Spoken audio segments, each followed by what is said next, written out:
বারবার অভিযোগ উঠেছিল তৃণমূল সরকারের বিরুদ্ধে, জটেই আটকে ছিল কাজ। এবার বদলেছে সরকার। লক্ষ্য ঘুষপেটিয়া শূন্য বাংলা, লক্ষ্য অবিলম্বে বাংলাদেশ সীমান্ত পুরোপুরি সিল করা। আর সেই লক্ষ্যেই মুখ্যমন্ত্রীর ঘোষণা মতো বিএসএফকে জমি দেওয়ার প্রক্রিয়া পুরোদমে শুরু করে দিল রাজ্য সরকার। বৃহস্পতিবার বিষয়টি নিয়ে নবান্ন থেকে সীমান্তবর্তী জেলার প্রশাসনের সঙ্গে বৈঠক করেন ভূমি দপ্তরের শীর্ষকর্তারা। সেখানেই জমি হস্তান্তর প্রক্রিয়া নিয়ে আলোচনা হয়। সূত্র বলছে, 3 ভাবে জমি হস্তান্তরের বিষয়ে আলোচনা হয়েছে। বিভিন্ন সরকারি দপ্তরের যে জমি রয়েছে, ভূমি দপ্তর তা তুলে দেবে বিএসএফকে। ব্যক্তি মালিকানাধীন জমি সরকার কিনে হস্তান্তর করবে বিএসএফকে। এছাড়াও সীমান্তবর্তী এলাকায় বেদখল হয়ে থাকা জমি খালি করে দেওয়া হবে। আইনি জট কাটিয়ে পুরো প্রক্রিয়া কত দ্রুত করা যায় তা নিয়েও বিস্তারিত আলোচনা হয় বলে খবর। আসলে ভারত বাংলাদেশ সীমান্তের দীর্ঘ এলাকা এখনও অরক্ষিত, কাঁটাতারের বেড়া দেওয়া সম্ভব হয়নি। গত বছর সংসদে এক লিখিত প্রশ্নের উত্তরে স্বরাষ্ট্র মন্ত্রক জানিয়েছে, ভারত বাংলাদেশ সীমান্তে প্রায় 864 কিলোমিটার অরক্ষিত।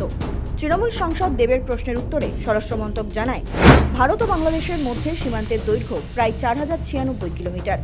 এর মধ্যে শুধু বাংলার সীমান্ত 2216 কিলোমিটার, মেঘালয় সীমান্ত 443 কিলোমিটার, অসম সীমান্ত 263 কিলোমিটার, ত্রিপুরা সীমান্ত 856 কিলোমিটার এবং মিজোরামের সীমান্ত 318 কিলোমিটার। কেন্দ্র স্বীকার করে নিয়েছে, এই দীর্ঘ সীমান্ত এলাকার মধ্যে অরক্ষিত অর্থাৎ কাঁটাতার নেই প্রায় 864 কিলোমিটার এলাকায়। কেন এই এলাকায় কাঁটাতার লাগানো যায়নি? স্বরাষ্ট্র মন্ত্রকের দাবি, বাংলার তৎকালীন রাজ্য সরকার সঠিক সময়ে জমি হস্তান্তর না করায় সেই প্রক্রিয়া সম্পন্ন করা যায়নি। বাংলায় পালা বদলের পর প্রথম মন্ত্রিসভার বৈঠকেই এই জমি হস্তান্তরের প্রক্রিয়াটি দ্রুত সম্পন্ন করার সিদ্ধান্ত নেন মুখ্যমন্ত্রী শুভেন্দু অধিকারী। তথা বিএসএফ এর সীমান্ত সুরক্ষিত করার জন্য জমি ট্রান্সফার প্রক্রিয়া আমরা আজকে অনুমোদন দিলাম এবং আজ থেকেই ল্যান্ড ট্রান্সফার প্রক্রিয়া শুরু হবে। সেই মতো এবার কাজ শুরু করে দিল রাজ্য সরকার। মুখ্যমন্ত্রী শুভেন্দু অধিকারীর নির্দেশ অনুযায়ী আগামী 45 দিনের মধ্যেই এই প্রক্রিয়া সম্পূর্ণ করার লক্ষ্য নেওয়া হয়েছে। বৈঠকে দ্রুত জমি হস্তান্তরের ক্ষেত্রে আইনি জটিলতা কিভাবে কাটানো যায় তা নিয়েও বিস্তারিত আলোচনা হয়েছে। আসলে বঙ্গে বিজেপির ভোট প্রচারের মূল ইস্যুই ছিল অনুপ্রবেশ।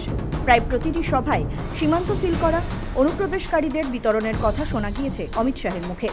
ভোটের পর রাজ্যের মুখ্যমন্ত্রী হিসেবে শুভেন্দু অধিকারীর নাম ঘোষণার পর প্রথম ভাষণেই অমিত শাহ সাফ বলে দেন যে সোনার বাংলা গড়ার লক্ষ্যে বাংলায় তারা ক্ষমতায় এসেছেন, সেই সোনার বাংলায় অনুপ্রবেশকারীদের কোনো ঠাঁই নেই। এবার সেই লক্ষ্যেই এগোচ্ছে বাংলার বিজেপি সরকার। সীমান্তে অনুপ্রবেশ রোধে কাঁটাতারের বেড়া দেওয়া বিএসএফের অন্যতম প্রধান দাবি ছিল, যা জমি সমস্যার কারণে থমকে ছিল। সেই জট এবার খুলছে ধীরে ধীরে। সৌভিক সান্যালের রিপোর্ট, সময় কলকাতা।